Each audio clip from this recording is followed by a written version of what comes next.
Now, the topic is de Broglie's matter waves.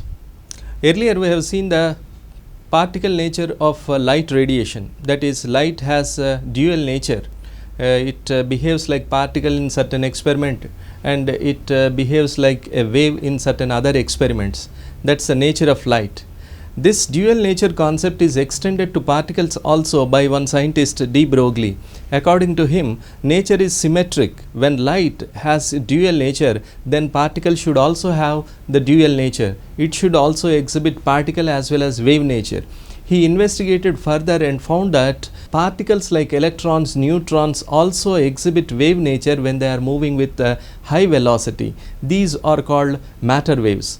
When a particle is moving with a high velocity, it can be associated with a wave nature, and that waves are known as matter waves. That is a basic concept of matter waves. Matter stands for material particles and wave is a wave nature of the particle. Now, according to him, the wavelength of these matter waves is given by this expression, lambda is equal to h by mv. Here mv is the momentum of the particle, which can be represented by p also. Therefore, lambda becomes h by p. That is the expression for the wavelength of the matter waves. Now, we get this expression using some other simple equations like energy of the photon. The energy of photon is given by h nu or hc by lambda. From that, we can write lambda expression as hc by E.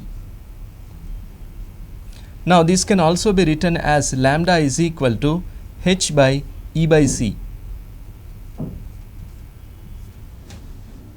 Now, this E by c is nothing but the momentum of the photon, therefore, this can be written as h by p. So, that is how you get lambda is equal to h by p. Planck's constant divided by the momentum of the particle will give you wavelength of the matter wave. In case of a material particle, generally the momentum is written as mv. Therefore, this lambda becomes h by mv. So, that is the expression for the wavelength of the matter wave. When you look at this expression, that is lambda is equal to h by p,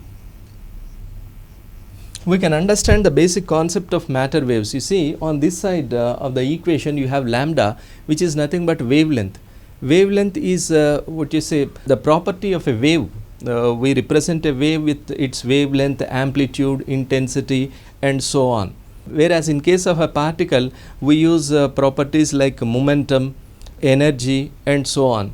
Here on the other side of the equation you have p, the momentum of the particle. On this side you have wavelength. We are equating the wave nature and particle nature using that expression. That equation itself tells you a lot about the concept of de Broglie's matter waves. Now, on the other hand, for example, if a particle of a bigger size, macroscopic object is moving with a velocity, can we associate that with matter waves? Theoretically speaking, yes, but in practice things are slightly different. We can never detect a wave produced by a macroscopic object, that is large objects. For example, let us consider a body of mass, a ball of mass 0.2 kg. Let us say it is moving with a velocity of 20 meters per second. Can we associate a matter wave with that? We will see what happens. Now, in this particular case, the mass of the body is taken as 0.2 kg and it is moving with a velocity of 20 meters per second. Now, using this one, we will use the wavelength of matter waves, which is given by h by mv. H is Planck's constant, 6.62 10 power minus 34 joule second, divided by mass of the body 0.2 kg and velocity 20 meters per second. Solving this one, you will get approximately 1.6 into 10 power minus 34 meters. That is the wavelength of the matter wave associated with a ball moving with 20 meters per second, and its mass is taken as 0.2 kg. Now, you observe that order of the wavelength 10 power minus 34 meters. It is so small that it can never be detected.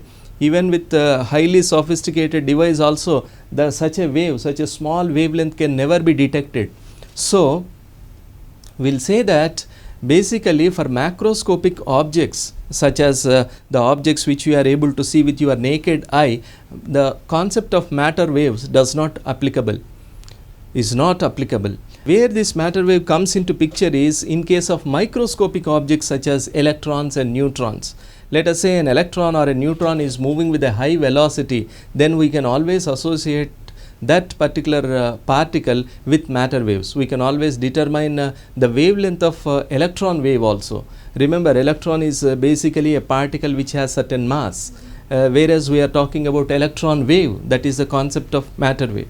When electron or neutron or any microscopic particle moves with a high velocity, it can be associated with a wave nature, that is what we call matter waves. Now consider an electron which is moving with a high velocity. Let us say we have applied a potential difference to an electron and it is accelerated to high velocity. Then in such case you can write an expression for its wavelength also, that is wavelength of the matter wave. Now coming to this expression of the wavelength for matter wave, lambda is equal to h by p, where p stands for momentum.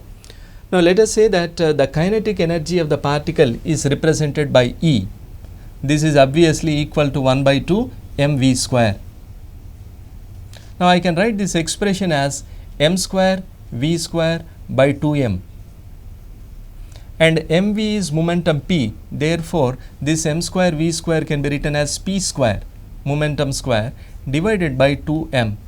This is equal to energy. That is a relation between energy of a particle, kinetic energy of a particle, and its momentum. From that we can also write this as p square is equal to 2me. From that momentum p can be written as square root of 2me. Now let us say this to be equation number 2 and the expression for the wavelength of matter wave as equation 1. Now suppose if I substitute this 2 in 1, let us say we are substituting equation 2 in 1. In such case the wavelength of matter wave becomes lambda is equal to h by square root of 2me. In that expression, m stands for the mass of the particle under consideration and E is the energy, kinetic energy of the particle. H, as you know, is basically Planck's constant. Now for example, if you are having an electron which is accelerated by a potential difference, then the corresponding energy of the electron can be written as EV. That is the energy of an electron accelerated by a potential difference V. In that expression, E stands for charge of electron and V for the applied potential difference. Now if I substitute the E value in this expression, I will get lambda is equal to h by square root of 2meV. Now that gives you the wavelength of electron wave. Now if you look at that expression, except the applied potential V, everything is constant. H, Planck's constant, m, mass of electron, E, charge of electron, and V is the potential difference. Now if you substitute those values and solve it, you will get an expression something like this.